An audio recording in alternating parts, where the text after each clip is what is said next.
এফালে কব লাগে খবৰ কেনেকুৱা এতিয়াই ভাল লাগিছে মোৰ লগত একেলগে কব ভাৰত মাতা কি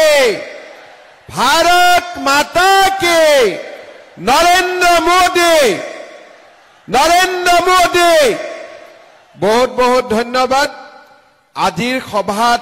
আমাৰ মাজত উপস্থিত অসম চৰকাৰৰ শিক্ষা মন্ত্ৰী ৰণোজ পেগু ডাঙৰীয়া লখিমপুৰৰ সাংসদ প্ৰদান বৰুৱা ডাঙৰীয়া ভুৱন পেগু ডাঙৰীয়া সন্মানীয় বিধায়ক ঋতুপৰ্ণ বৰুৱা ডাঙৰীয়া টংকেশ্বৰ সোণোৱাল ডাঙৰীয়া ভৈৰৱ দেউৰী ডাঙৰীয়া মিছিং অট'নমাছ কাউন্সিলৰ CM পৰমানন্দ সায়েঙিয়া ডাঙৰীয়া আমাৰ মাজত উপস্থিত জিলা সভাপতি ৰূপা কামান ডাঙৰীয়ানী দীপৰেখা দাস বাঘৰি তুলন কোঁৱৰ জয়েশ্বৰ কুটুম অতুল পেগু বিজয় শইকীয়া কুলেশ্বৰ কুলি উমা দেৱী গংগা পেগু জুনমণি বৰগোহাঁই বিশ্ব গোহাঁই বলিন গোহাঁই দুলেন পেগু মনোৰঞ্জন বসুমতাৰী বিভূতি ভূঞা বিপ্লৱ কোঁৱৰ অশ্বিনী পাইট অৰুণজ্যোতি মৰাণ মূলেন্দ্ৰ নাৰ্জাৰীকে আদি কৰি মঞ্চত উপবিষ্ট বিশিষ্ট ব্যক্তিসকল আইমাতৃসকল আৰু যুৱক যুৱতী বন্ধু বান্ধৱীসকল পোনপ্ৰথমে মই ধেমাজি জিলাবাসী ৰাইজক বহাগ বিহুৰ বহুত বহুত শুভেচ্ছা জনাইছো আৰু এই বছৰটোৱে যাতে প্ৰতিগৰাকীৰ জীৱনলৈ প্ৰতিটো পৰিয়ালৰ জীৱনলৈ শান্তি সমৃদ্ধি প্ৰগতি এই গোটেইবোৰ আমি যাতে সকলোৱে সুখে শান্তিৰে বাস কৰিব পাৰো তাৰ বাবে পৰম পিতাৰ ওচৰত প্ৰাৰ্থনা কৰিছো আপোনালোকৰ মংগল কামনা কৰিছো শ্ৰদ্ধা ৰাইজ আমাৰ সংবিধান অনুসৰি প্ৰতি 5 বছৰৰ মূৰে মূৰে পঞ্চায়ত ইলেকশ্যন অনুষ্ঠিত হ'ব লাগে আমি ঠিক 5 বছৰৰ লগে লগে পঞ্চায়ত ইলেকশ্যন পাতিবৰ বাবে সিদ্ধান্ত লৈছিলো মেট্ৰিক আৰু হায়াৰ সেকেন্ডাৰী পৰীক্ষাৰ কাৰণে আমি কেইটামান দিন পলমকৈ হলেও পঞ্চায়ত নিৰ্বাচন অনুষ্ঠিত কৰিছো আৰু চাওঁতে আমাৰ অসমত পঞ্চায়ত ইলেকশ্যনৰ পৰিৱেশো নিৰ্মাণ হৈছে বহু প্ৰাৰ্থী বিনা প্ৰতিদ্বন্দিতাৰে নিৰ্বাচিত হৈছে আৰু বহু প্ৰাৰ্থীয়ে প্ৰতিদ্বন্দিতাও কৰিবৰ বাবে সাজু হৈছে এইবাৰ পঞ্চায়ত নিৰ্বাচনত আমি কেইটামান পৰিৱৰ্তন কৰিছিলো বিশেষকৈ আমাৰ গাঁও সভা আৰু গাঁও পঞ্চায়ত এই দুইটা পৰ্যায়তে আমি অৰাজনৈতিকভাৱে নিৰ্বাচনত প্ৰতিদ্বন্দিতা কৰিছো সকলোৱে বন্ধুত্বপূৰ্ণভাৱে প্ৰতিযোগিতা কৰিছে আৰু গাঁৱৰ ৰাইজে যাকে উপযুক্ত বুলি ভাবে তেওঁকে ভোট দি নিৰ্বাচিত কৰিব আমি তেনেকুৱা এটা পৰিৱেশ নিৰ্মাণ কৰিছো কিন্তু আঞ্চলিক পঞ্চায়ত আৰু জিলা পৰিষদত প্ৰতিটো ৰাজনৈতিক দলে নিজৰ নিজৰ প্ৰতীক চিহ্নত বা নিজৰ দলৰ প্ৰাৰ্থী দি নিৰ্বাচনত প্ৰতিদ্বন্দিতা কৰিছে আমিও অসম গণ পৰিষদ গণশক্তি আৰু ভাৰতীয় জনতা পাৰ্টি এই তিনিওটা দলে একেলগ হৈ আপোনালোকৰ ওচৰত ভোট বিচাৰি আৰু অসমৰ উন্নতি আৰু প্ৰগতিৰ বাবে কাম কৰাৰ বাবে আপোনালোকৰ আশীৰ্বাদ বিচাৰি আমি ইয়াত সমবেত হৈছো মই প্ৰথমেই অসমৰ ৰাইজক ধন্যবাদ জনাম যে নিৰ্বাচনৰ প্ৰাক মুহূৰ্তত প্ৰায় 300তকৈও অধিক আঞ্চলিক পঞ্চায়ত আৰু 40তকৈও অধিক জিলা পৰিষদৰ প্ৰাৰ্থী ইতিমধ্যেই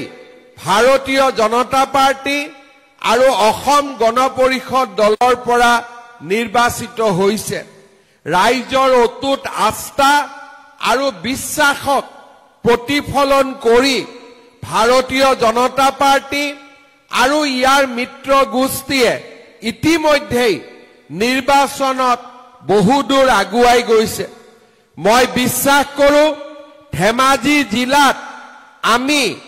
আটাইকেইটা জিলা পৰিষদত আৰু আঞ্চলিক পঞ্চায়তত ভাৰতীয় জনতা পাৰ্টি, অসম গণ পৰিষদ আৰু গণশক্তি দলৰ প্ৰাৰ্থীক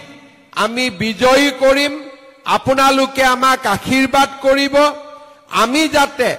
অসমখনৰ নৱনিৰ্মাণ আৰু অসমখনক আগুৱাই লৈ যোৱাৰ কামত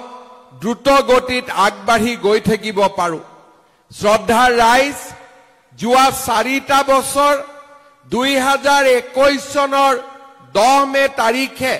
মই অসমৰ মুখ্যমন্ত্ৰীৰ দায়িত্ব লৈছিলোঁ। এই 10 মেত অসমৰ মুখ্যমন্ত্ৰী হিচাপে মোৰ 4টা বছৰ সম্পূৰ্ণ হ'ব। আপোনালোকে যোৱা 4টা বছৰত দেখিবলৈ পাইছে,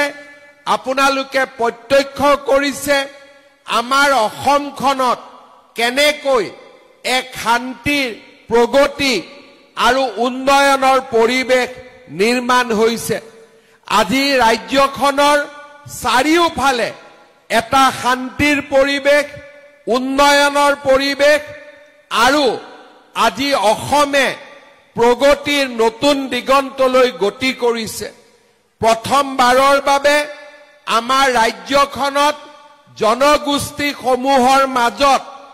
এক সম্প্ৰীতিৰ সাঁকো নিৰ্মাণ হৈছে। কোনো জনগোষ্ঠীৰ লগত আনটো জনগোষ্ঠীৰ সংঘাত নাই,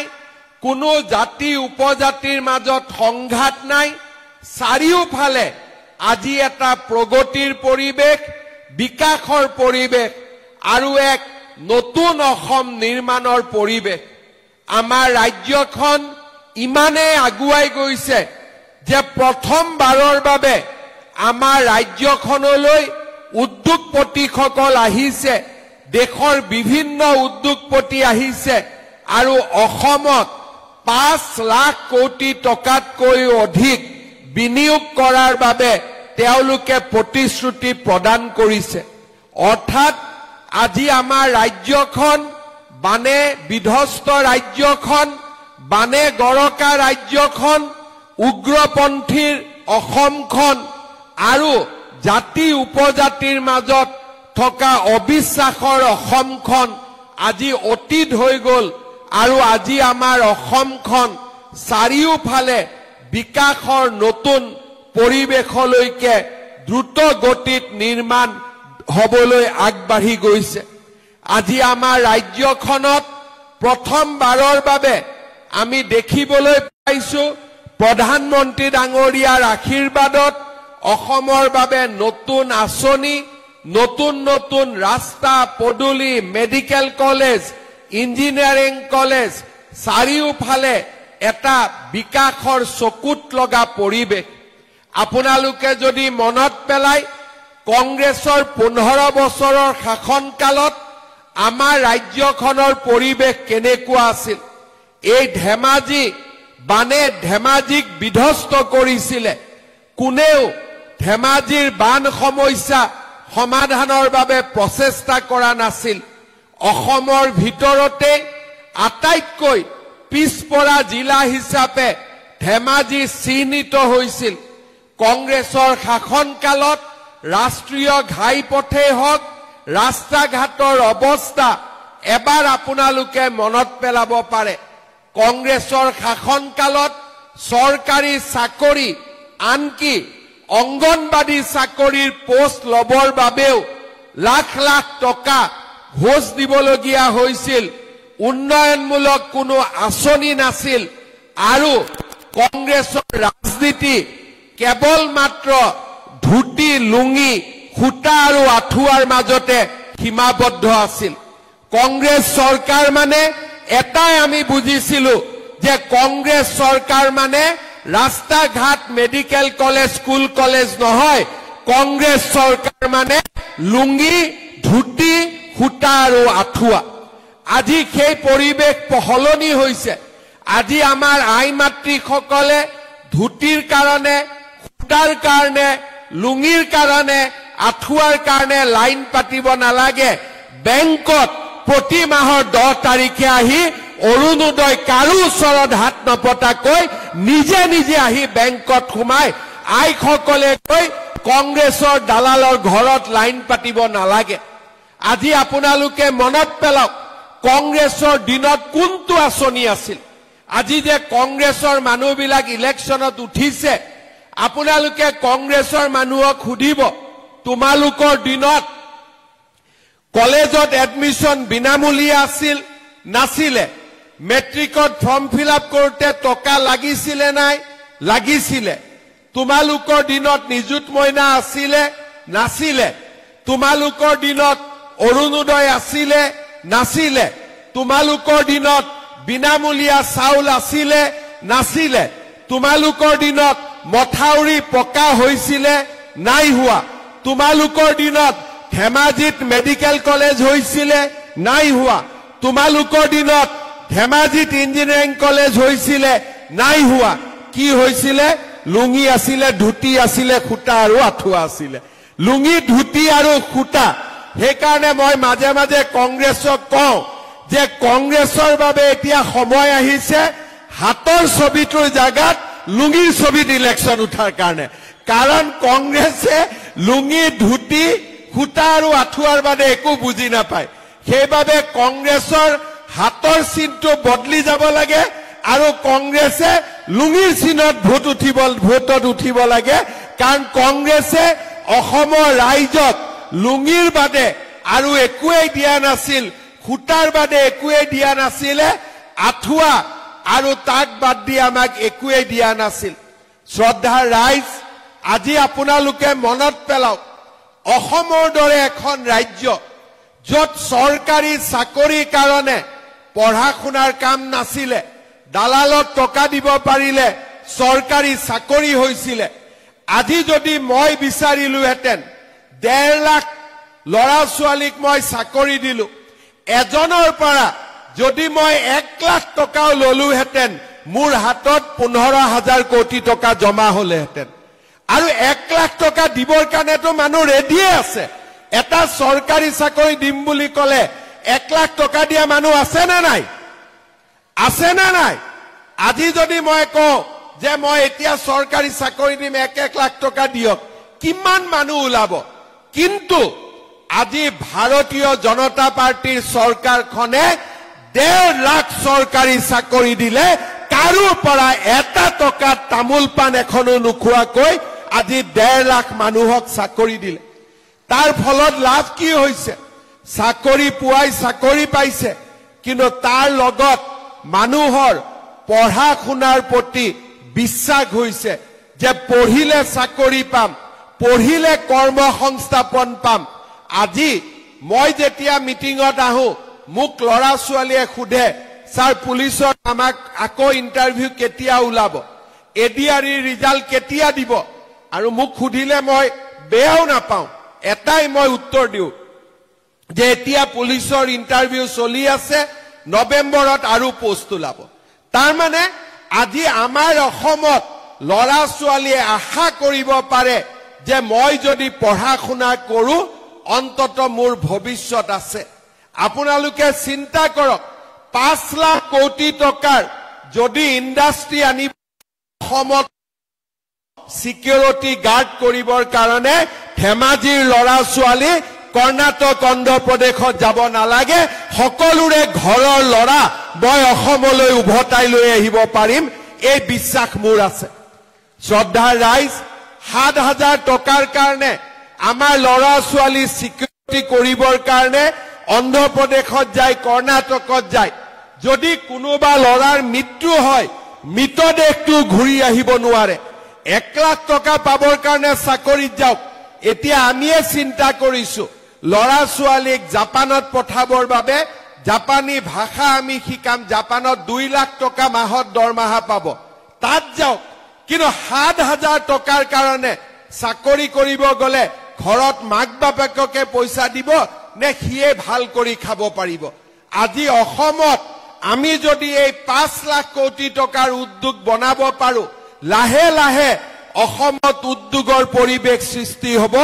কোনো মাকৰ পেটৰ লৰা ছোৱালী কৰ্ণাটক হায়দৰাবাদত 7,000 টকাৰ কাৰণে চাকৰি কৰিব যাব নালাগে সকলো লৰাক আমি অসমলৈ ধেমাজিলৈ উভতাই আনিব পাৰিম আজি 5 বছৰত যোৱা 4টা বছৰত সেই আত্মবিশ্বাসৰ মাজেৰে আমি কাম কৰিছো আৰু লাহে লাহে আপোনালোকে দেখিছে আমাৰ ৰাজ্যৰ পৰিবেশ কেনেকুৱা হল কংগ্ৰেছৰ দিনত পাৰৰ বাহৰ দৰে অংগনবাদী কেন্দ্ৰ হৈছিল আজি আমাৰ দিনত হোৱা অংগনবাদী কেন্দ্ৰ আপোনালোকে পাৰ্থক্য চাব প্ৰত্যেকখন হাই স্কুলতে আজি মই লাহে লাহে 8 কোটিকৈ টকা দিছো যাতে আমাৰ প্ৰত্যেকখন হাই স্কুল ডন বস্কো সেন্ট মেৰিজত কৈও ধুনিয়া হ'ব পাৰে আমাৰ স্কুল বিলাক আটাইতকৈ জাকত জিলিকা হ'ব পাৰে শ্ৰদ্ধাৰ ৰাইজ এই ধৰণৰ কামেৰে আমি আমাৰ ৰাজ্যখনক শুৱনি কৰিব খুজিছো আগুৱাই লৈ যাব খুজিছো আৰু আমাৰ ৰাজ্যখনক অসমৰ ভিতৰতে এখন ভাৰতৰ ভিতৰতে এখন শ্ৰেষ্ঠতম ৰাজ্যলৈ আমি ৰূপান্তৰ কৰিব খুজিছো আজি কংগ্ৰেছক চাব কংগ্ৰেছে দেখিলেই তেওঁলোকৰ খং যে বিজেপিয়ে অৰুণোদয় কিয় দিছে আৰে বিজেপিয়ে অৰুণোদয় কিয় দিছে বিজেপিয়ে টকা খোৱা নাই নহয় দুখীয়া মানুহক অৰুণোদয় প্ৰয়োজন আছে কাৰণে আমি অৰুণোদয় দিছো অৰুণোদয় দৰকাৰ আছে না নাই আপোনালোকে কওক আছে না নাই কালি যদি কংগ্ৰেছ চৰকাৰ আহিলে অৰুণোদয় বন্ধ কৰি দিয়ে বা মই যদি অৰুণোদয় বন্ধ কৰি দিও আপোনালোকে ভাল পাব নেকি ভাল পাব নে বেয়া পাব ভাল পাব নে বেয়া পাব ডাঙৰ কৰি কওক আপোনালোকে বেয়া পাব কিয় বেয়া পাব কংগ্ৰেছে বুজি নাপায় দুখীয়া মানুহৰ কাৰণে আজি এই 1250 টকাটোৱে দুখীয়া মানুহক কিমান সহায় কৰিছে শ্ৰদ্ধাৰ ৰাইজ 2019 চনত আমি 830 টকা দি আমি 22 লাখ পৰিয়ালক অৰুণোদয় আঁচনি দিছিলো এতিয়া আপোনালোকৰ মাজত ফৰ্ম ফিল আপ হৈ আছে এতিয়া আমি অৰুণোদয় আঁচনি 22 লাখৰ পৰা 40 লাখলৈকে লৈ যাম তাৰ মানে মোটামুটি এটা সমষ্টিত 40,000 পৰিয়ালে অৰুণোদয় আঁচনি লাভ কৰিব মোক ভুৱন পেগু ৰনোজ পেগু ডাঙৰীয়াই কৈছে যে আমাৰ গোটেইখিনি হৈ গৈছে আৰু 3-4 হাজাৰ যদি বেছিকৈ অৰুণোদয় পাও আমি গোটেইখিনিকে বিলাই দিব পাৰিম মই আজিয়ে কৈছো যে প্ৰত্যেক ঘৰ দুখীয়া পৰিয়ালে অৰুণোদয় পাব লাগে ধেমাজি শিশিৰ বৰগাঁও জোনাইৰ কাৰণে আৰু 3-4 হাজাৰ আৰু অৰুণোদয় বঢ়াই দিম যাতে সকলো মানুহে অৰুণোদয় আঁচনি পাব পাৰে কোনো বাদ পৰিব নালাগে সকলো মানুহকে আমি দিব পাৰো শ্ৰদ্ধাৰ ৰাইজ নতুনকৈ ফৰ্ম ফিল আপ হৈছে আপোনালোকে যিবিলাকে দুখীয়া মানুহে পোৱা নাই পঞ্চায়ত ইলেকশ্যনৰ সময়ত জিলা পৰিষদৰ মেম্বাৰ আঞ্চলিক পঞ্চায়তৰ মেম্বাৰ তেওঁলোক গাঁৱে গাঁৱে যাব দুখীয়া মানুহে কব যে মা মোৰ অৰুণোদয়ত নাম অহা নাই বাবা মোৰ অৰুণোদয়ত নাম অহা নাই ধুনিয়াকৈ ডায়েৰীত নাম লিখি লব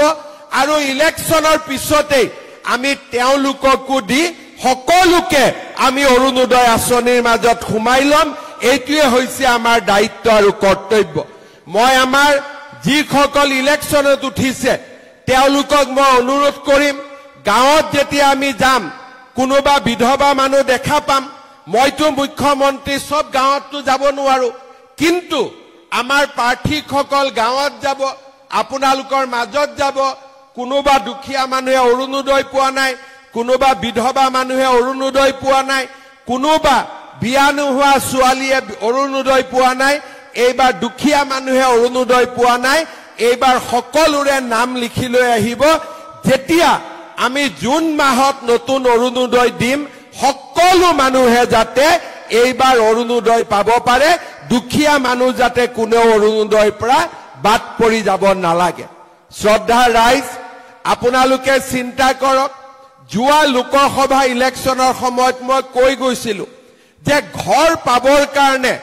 যি জিঅ' টেগিং আছে এইবাৰ মই আত্মসহায়ক গোট জীৱিকা সখী দি জিঅ' টেগিং কৰাম এইবাৰ জিঅ' টেগিং হল নে নাই ভাল কৰি আপোনালোকে কওক আগতকৈ ভাল হল নে নাই এতিয়া ইমানটোলৈকে আমি নিয়ম কৰিব খুজিছো যে যিবিলাকৰ নাম কিবা কাৰণত জীৱিকা সখী বাইদেউসকলেও লোৱা নাই এতিয়া আমি আপোনালোকক এটা সুবিধা দিম নিজৰ ঘৰৰ জিঅ' টেগিং যাতে নিজে আপোনালোকে কৰি দিব পাৰে কাৰো ওচৰত হাত পাতিব নালাগে তাৰ মানে এইবাৰ মই অৰুণোদয় সকলোকে দিয়াৰ কাম সম্পূৰ্ণ কৰিম দ্বিতীয়তে ঘৰৰ যাতে লিষ্টত আমাৰ প্ৰতিগৰাকী আগতে নোপোৱা মানুহৰ ঘৰ আহিব পাৰে দুখীয়া মানুহৰ নাম ঘৰৰ লিষ্টত সোমাব পাৰে এমপি ইলেকশ্যনৰ সময়ত মই কৈ গৈছিলো অসমৰ কতো নাই আগতে কমপ্লেইন আছিলে জিঅ' টেগিং ললে টকা দিব লাগে 10,000 দিব লাগে 15,000 দিব লাগে 20,000 দিব লাগে এইবাৰ জিঅ' টেগিং মোটামুটি বিনা পইচাত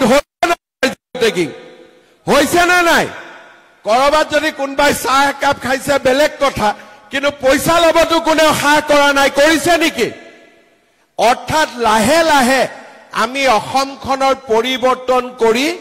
আনি আছো শ্ৰদ্ধাৰ ৰাইজ এইবাৰ আমি আৰু কেইটামান নতুন কাম কৰিব খুজিছো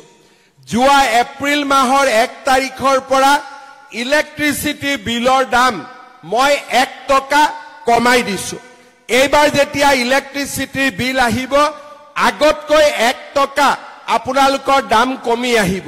নৱেম্বৰ মাহত অক্টোবৰ মাহত যদি ভগৱানে মোক সহায় কৰে মোৰ মনত ইচ্ছা আছে ইলেক্ট্ৰিচিটিৰ দাম আৰু 1 টকা কমাই দিবৰ কাৰণে যাতে দুখীয়া মানুহে ইলেক্ট্ৰিচিটিৰ বিল দিয়াটো সহায় পাব পাৰে শ্ৰদ্ধাৰ ৰাইজ মহিলাসকলে মোক সোধে 10,000 টকাটো মামা কেতিয়া দিব এইটো এটা চিন্তা হৈ আছে হয় নে নহয় আছে না নাই চিন্তা এতিয়া আপোনালোকে এইটো কথা মোক নুখুধিব 10,000 টকা বিহালীত দি আমি আৰম্ভ কৰি দিছো ভুৱন পেগু ৰনোজ পেগু প্ৰদান বৰুৱাই যিদিনাখনে দিন দিয়ে সেইদিনাখনে আহি মই ইয়াত দি থৈ যাম মোৰ কোনো আপত্তি নাই মোৰ ফালৰ পৰা এতিয়া সব ক্লিয়াৰ হৈ গৈছে এতিয়া মাত্ৰ ভুৱন কেতিয়া দিবি এটা ডেট দি দে না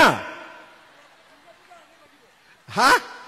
এটা আপোনালোকক কোন তাৰিখে লাগে আপোনালোকে কক ডেট এটা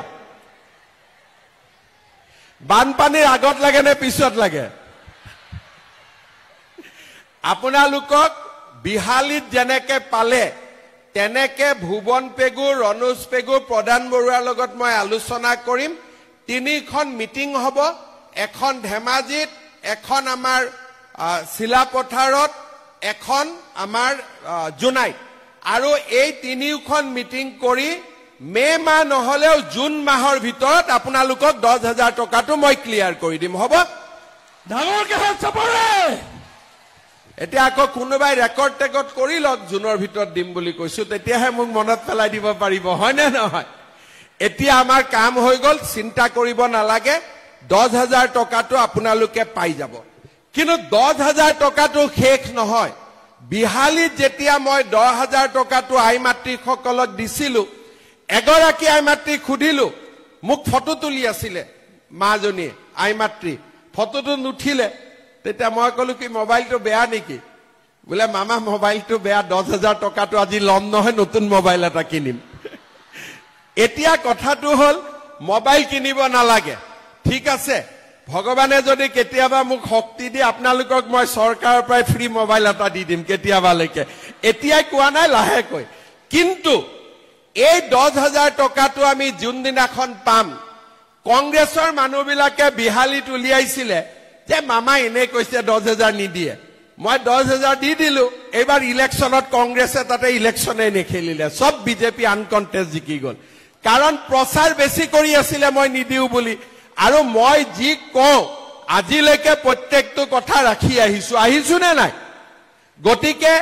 এতিয়া আপোনালোকক মই এটা অনুৰোধ কৰিম 10,000 টোতো পাবই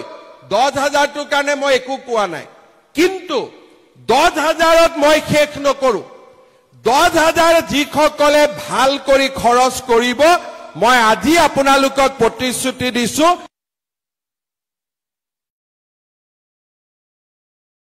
টকাটো খালি আপোনালোকে খৰচ নকৰিব স্বামীৰ ব্যৱসায়ত খৰচ কৰক গাহৰি পালন কৰক গৰু পালন কৰক কিবা এটা উপাৰ্জনমূলক কামত খৰচ কৰিব 10,000 টকা এই বছৰ অহা বছৰ মই আপোনালোকক 25,000 তাৰ পিছৰ বছৰ আপোনালোকক মই 50,000 টকা দিম এইটো আপোনালোকে ভিডিঅ' ৰেকৰ্ডিং কৰি ৰাখি দিয়ক ভিডিঅ' ৰেকৰ্ডিং কৰি ৰাখি দিয়ক সেইটো দিম এতিয়া মই আৰু কেইটামান আঁচনি দিব খুজিছো আপোনালোকে জানি ভাল পাব যে আমাৰ অসমত যেতিয়া প্ৰথম ৰেচন কাৰ্ডখন ওলাইছিলে তেতিয়া ৰেচন কাৰ্ডত চাউল আছিলে আমি দামেদি কিনিব লাগিছিল তাৰ পিছত আমাৰ ৰেচন কাৰ্ডত আমি বিনা পইচাত চাউল পালো এইবাৰৰ পৰা আমি নিয়ম কৰিলো যে যাৰ ৰেচন কাৰ্ড থাকিব সেই ৰেচন কাৰ্ড থকা মানুহে মেডিকেলত গলে 5 লাখ টকাৰ বিনামূলীয়া আমাৰ চিকিৎসা পৰিয়ালটোৱে পাব পাৰে চাউল হল ৰেচন কাৰ্ড হল এইবাৰ আমি এটা নিয়ম কৰিছো যে লৰা ছোৱালীৰ যেতিয়া কলেজত এডমিশন হ'ব এইবাৰ আপোনালোকে সাৰ্টিফিকেট বিচাৰি গাঁওবুঢ়াৰ ঘৰত যাব নালাগে ৰেচন কাৰ্ডখন দেখুৱালে প্ৰিন্সিপালে বিনামূলীয়া এডমিশন কৰি দিব আৰু কাৰো ঘৰত সাৰ্টিফিকেট বিচাৰিব নালাগে ৰনুজা অৰ্ডাৰটো দি দিব আজি যে ৰেচন কাৰ্ড থাকিলে গাঁওবুঢ়া মৌজাদাৰৰ এছডিঅৰ ইনকাম সাৰ্টিফিকেট নালাগে ভাল হ'ব না বেয়া হ'ব অলপ ভাল কৰি হাত চাপৰি বজাই দিয়ক তেতিয়াহে ৰনুজ দাই বলটো পাব এতিয়া ৰেচন কাৰ্ডৰ আমাৰ কি হল চাউল পালো আমি অৰুণোদয় পালো ৰেচন কাৰ্ডত এইবাৰ আমি ৰেচন কাৰ্ডত আৰু আমি কি পালো বিনামূলীয়া মেডিকেল পালো আৰু বিনামূলীয়া এডমিশন পালো এতিয়া মোৰ পৰা লিখি লওক অক্টোবৰ মাহৰ 1 তাৰিখৰ পৰা ৰেচন কাৰ্ডত বজাৰতকৈ 30 টকা তলৰ দামত মই আপোনালোকক চেনি আৰু দালি দিম আৰু 10 টকা কম দামত মই আপোনালোকক নিমখ দিম তাৰ মানে এখন ৰেচন কাৰ্ডে কিমান পোৱালি পাৰিলে বিনামূলীয়া চাউল হল বিনামূলীয়া এডমিশন হল বিনামূলীয়া মেডিকেল হল আৰু এইবাৰ 3টা নতুন বস্তু গোট খাব সেইটো হল দালি চেনি আৰু নিমখ ভাল হ'ব না বেয়া হ'ব অৰুণোদয় 1250 টকা আছে মহিলাই 10,000 পালে আৰু তাৰ লগত দালি চাউল আৰু চেনিও সোমাই গল এতিয়া মোৰ মনটো চিন্তা লাগি আছে যে আই মাতৃসকলক গেছটো বিনা পইচাত দিব পাৰি নেকি এতিয়ালৈকে মই পাৰা নাই কিন্তু মোৰ মূৰত এইটো চিন্তা সোমাই আছে যদি গেছটো অলপ দাম কমাই দিব পাৰি এতিয়া উজ্জ্বলা গেছৰ দাম কিমান 550 হয় নে নহয় কিমান 1000 হল যাৰ উজ্জ্বলা নাই যাৰ উজ্জ্বলা আছে তাৰ হল 550 টকা 950 হল যাৰ উজ্জ্বলা নাই এতিয়া 550 যাৰ আছে তাকো যদি 200-300 টকা কমাই দিব পাৰো 950 যাৰ আছে তাকো যদি 200-300 কমাই দিব পাৰো আপোনালোকৰ বহুত সুবিধা হৈ যাব ঘৰখন আপোনালোকে ধুনিয়াকৈ চলাব পাৰিব হয় না নহয় ঠিক কৈছো না নাই এতিয়া আমি আৰু এটা কাম কৰিব খুজিছো আমাৰ যে নিযুত মইনা স্কিম আছিলে এতিয়াতো ছোৱালী বিলাক এবাৰ পাস হ'ব সেকেন্ড ইয়াৰ পাব সেকেন্ড ইয়াৰতো আমি নিযুত মইনা দিম ফাৰ্স্ট ইয়াৰতো আমি নিযুত মইনা দিম কিন্তু লৰা বিলাকে কয় মামা আমাৰ কাৰণে একো নাই নেকি ইউ এটা ভেজাল যে লৰা বিলাকৰ কাৰণেও কিবা এটা লাগে এইবাৰ আমি কি কৰিছো যিমান লৰাই BA BSc পাস কৰিব এক বছৰটো চাকৰি নাপায় পৰীক্ষা দি থাকিব লাগে BA BSc পাস কৰা সকলো লৰাৰে বেংক একাউণ্টত বা PG পাস কৰা সকলো লৰাৰে বেংক একাউণ্টত মাহত এক বছৰলৈ আমি ২৫০০ টকাকৈ জমা দি থাকিম যাতে লৰা ছোৱালীয়ে কিবা নহয় কিবা তেওঁলোকে চাকৰি বাকৰিৰ কাৰণে ইন্টাৰভিউ দিব যাওঁতে দেউতাক মাকৰ যাতে পইচা খুজিব অন্তত এক বছৰলৈ নালাগে এক বছৰ লৰাজনৰ দায়িত্ব মামাই ল'ব ঠিক আছে এক বছৰ মামাৰ ওপৰত থাকিব ভগৱানে কৰিলে চৰকাৰী চাকৰি ওলাই আছে অসমত ইণ্ডাষ্ট্ৰীও আহি আছে এক বছৰৰ ভিতৰত লৰাবিলাকৰ কিবা নহয় কিবা এটা লগত আমি কি কৰি আছো নতুনকৈ আৰু এটা আঁচনি আমি আৰম্ভ কৰিছো সেইটো হল যে যিবিলাক লৰাই ব্যৱসায় কৰিব খোজে তেওঁলোককো আমি 2 লাখ টকাকৈ দিয়াৰ আঁচনি লৈছো জোনাই সমষ্টিত ইতিমধ্যে 300 লৰা ছোৱালীয়ে 2 লাখ টকাকৈ পাইছে অক্টোবৰ মাহত আৰু 700 লৰা ছোৱালীক আমি 2 লাখ টকাকৈ দিয়াৰ ব্যৱস্থা কৰিম মোৰ লক্ষ্য হৈছে প্ৰতি বছৰে 4 লাখ লৰা ছোৱালীক আমি 2 লাখ টকাকৈ দি থাকিম বেংকৰ কথা নাই যাতে তেওঁলোকে চাকৰি নাপালেও ব্যৱসায় বাণিজ্য কৰি নিজৰ ভৰিৰ ওপৰত নিজে থিয় দিব পাৰে আপোনালোকে চিন্তা কৰক এফালে মেডিকেল কলেজ এফালে মথাউৰি এফালে ৰাস্তা এফালে স্কুল এফালে মাটিৰ পট্টা এইবিলাক কামৰ লগে লগে লৰা ছোৱালী এডমিশনৰ পৰা অৰুণোদয় আঁচনিৰ পৰা মহিলা উদ্যমিতাৰ পৰা ৰেচন কাৰ্ডত আমি চাউলৰ লগত দালি চেনি নিমখলৈকে আৰু ইলেক্ট্ৰিচিটিৰ দামো 1 টকা কমালো আৰু 1 টকা কমোৱা গেছ চিলিণ্ডাৰ কিনাটো আপোনালোকক সহায় কৰা ইমান বিলাক আঁচনি লুঙি ধুতিতকৈ ভাল নে বেয়া লুঙি ধুতিতকৈ ভাল নে বেয়া আপোনালোকে নিজে চিন্তা কৰক কংগ্ৰেছ চৰকাৰ CM যদি মই নহলুহেতেন বা আমাৰ নৰেন্দ্ৰ মোদীৰ যদি চৰকাৰ নাহিলেতেন এতিয়া অসমখন ক'ত থাকিলেহেতেন লুঙি আৰু ধুতিত থাকিলেহেতেন হয় নে নহয় থাকিলেহেতেন নাই কিন্তু আজি আমি অসমখন বিনামূলীয়া চাকৰি 5 লাখ টকাৰ আয়ুষ্মান ভাৰত আজি বিনামূলীয়া চাউল আজি আমাৰ উজ্জ্বলা গেছ প্ৰধানমন্ত্ৰী আৱাস যোজনাৰ ঘৰ মানুহৰ কাৰণে আজি কিমান বিলাক আগবাঢ়ি গৈছে আপোনালোকে মাত্ৰ চিন্তা কৰক আৰু এই 5 বছৰ মইতো প্ৰথম মুখ্যমন্ত্ৰী হৈছো কথা বাতৰা ইমান ভালকৈ জানাই নাছিলো অহাবাৰ যেতিয়া চৰকাৰ হ'ব এইবাৰ চৰকাৰটো নিত্য নাটিকা অহাবাৰটো পুৰা ড্ৰামা হ'ব পুৰা সিনেমা চলিব আৰু কিমান উন্নতি হ'ব মানুহৰ চিন্তা নোহোৱা হ'ব আমি অসমখনক ভাৰতবৰ্ষৰ 5খন ৰাজ্যৰ ভিতৰত এখন কৰিয়ে এৰিম এইটোৱে হৈছে আমাৰ সংকল্প আজি কোনে কল্পনা কৰিব পাৰিছিল যে আমাৰ ৰাজ্যত এনেকুৱা পৰিৱেশ হ'ব প্ৰধানমন্ত্ৰী ডাঙৰীয়া আহিব এতিয়া 8 ছেপ্টেম্বৰত প্ৰধানমন্ত্ৰী ডাঙৰীয়া আহিব ভূপেন হাজৰিকাৰ জন্ম শতবাৰ্ষিকীৰ বাবে কত কিমান আজি আমাৰ সকলো জাতি জনগোষ্ঠী কাউন্সিল হৈছে জনজাতীয় লোকৰ বাবে কাম হৈছে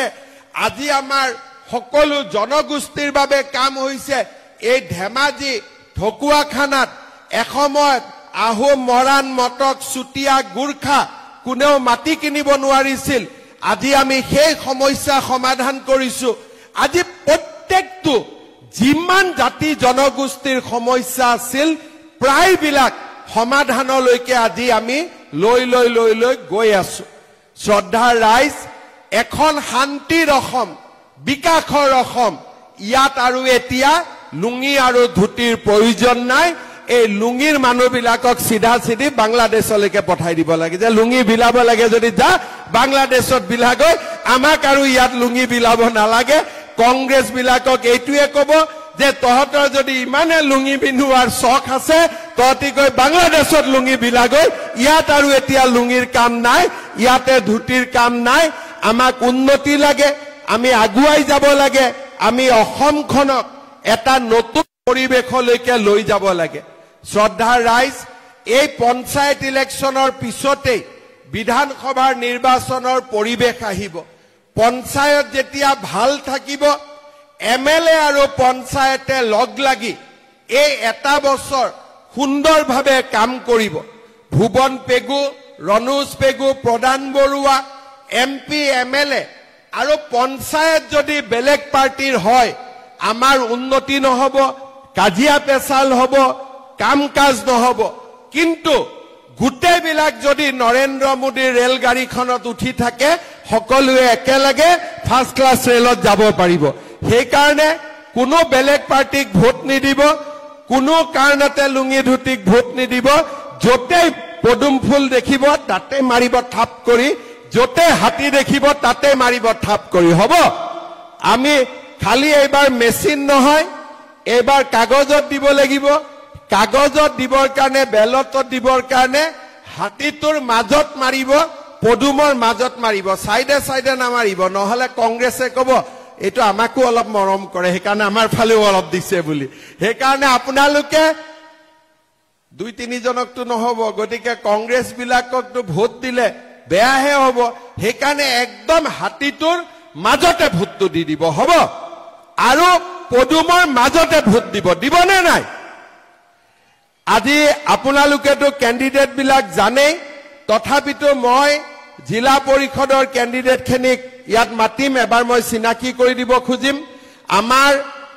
বৰদলনি জিলা পথাৰ ধেমাজিত খৈমালি বৰদেউৰি দৈমাৰী ক'ত আছে মা হাত এটা মানুহৰ আশীৰ্বাদ ল'ব লাগে না নাই আশীৰ্বাদ বাইদেউক এটা ডাঙৰ কৰি আশীৰ্বাদ দিয়ক ক'ত আছে কোন জায়গাত কোনটো জায়গা ঠিক আছে হ'ব তাৰ পিছত ধেমাজিত উঠিছে তিলুমণি পেগু এটা হাত চাপৰি মাৰক বাইদেউৰ কাৰণে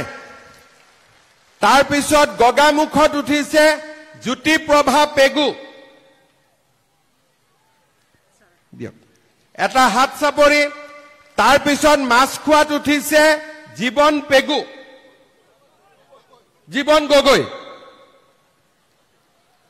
দিয়ক ৰাইজক সেৱা কৰক ৰাইজক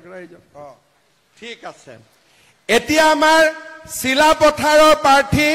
অমলা বিশ্বাস দাস আহক এটা হাত চাপৰি সবেই আমাৰ শিশিৰ বৰগাঁৱত উঠিছে ভূপেন চুতীয়া আহক দিয়ক সকলোৱে এটা হাত চাপৰি ভূপেন চুতীয়াৰ কাৰণে মধ্য জোনাইত উঠিছে মুন্না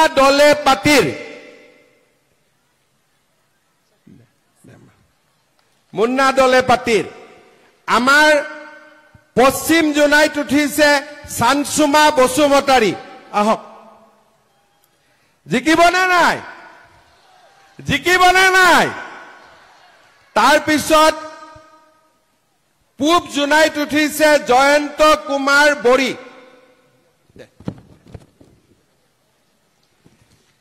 আৰু আমাৰ সিমেন্ট সিসি টাঙনিত উঠিছে বন্তিবালা পেগু ঠিক আছে জিকিবতো সবেই একদম জিকিব অলপ লাহেকৈ কৈ আছে নেকি জিকিবনে নাই পিছফালৰ পৰা কোৱাই নাই জিকিবনে নাই সবে ভাল কৰি কওক জিকিবনে নাই জিকিব তেলে মোৰ লগত একেলগে ক'ব ভাৰত মাতা কি আমাৰ এজিপি দলৰ সভাপতি লক্ষীধৰ সেনসুৱা আমাৰ নিৰ্বাচনত উঠিছে বিজেপিৰ এখিনি আছিল লক্ষীধৰ সেনসুৱা হাতী ছবিতে ভোট দিব লাগিব ঠিক আছে আৰু প্ৰণীতা গগৈ বাইদেউকো হাতী ছবিত ভোট দিব লাগিব ঠিক আছে আগৰ খিনি আছিলে পদুম এই দুজন হল হাতী মানে পদুম পদুম মানে কি হাতী মানে কি পদুম মানে কি এতিয়া বুজি পাইছে তো সবে এটা পৰিয়ালৰ দৰে গণশক্তিয়েও আমাৰ সিম্বলতে ইলেকশন উঠিছে গটিকে গণশক্তি মানে পদুম ফুল ঠিক আছে গটিকে গুটেইখিনি মিলি আমি ইলেকশন উঠিছো এতিয়া মুক একেলগে আপোনালোক সকলোৱে কব ভাৰত মাতা কি